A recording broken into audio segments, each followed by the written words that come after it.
A sea of people as far as the eye could see stretched from the Capitol to the White House today.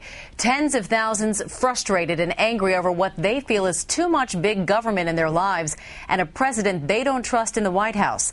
At the same time, President Obama was on the road far from those protests, trying to sell his message on health care in Minnesota.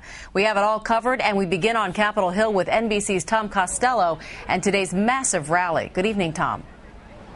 Hi, Amy. Good evening to you. Park police estimate the crowd at tens of thousands. Our own people think hundreds of thousands of people were here to have a voice or to express their voice to Capitol Hill. So many people, D.C. police had to close down Pennsylvania Avenue for a time to accommodate everybody making their way to the National Mall.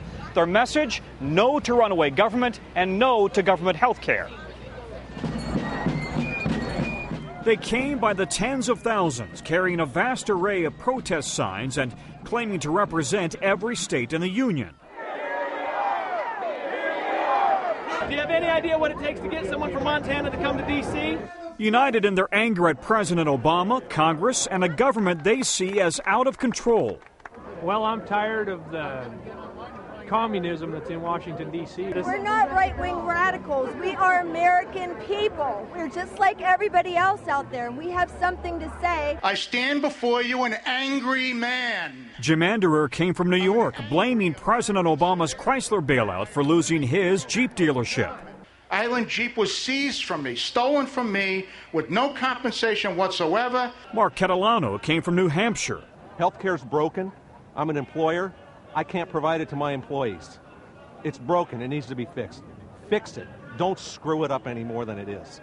Most of the crowd made up of conservatives and independents with different agendas. I'm scared to death for my country. I believe Obama is running our country into the ground. But united in their distrust of big government and angry at billion and trillion-dollar bailouts and rising debt.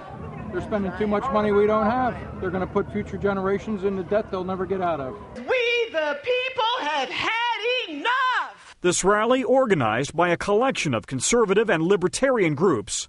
Too much power, too little freedom. It is time to restore constitutional government. Almost all echoing a common theme.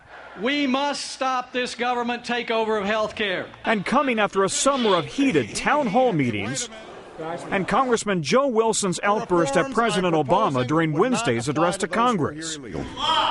Among today's organizers, former House Majority Leader Dick Armey, now the chairman of conservative action group Freedom Works. I think if it's necessary, we'll come back next year at this time. A cross-section of America determined to be heard.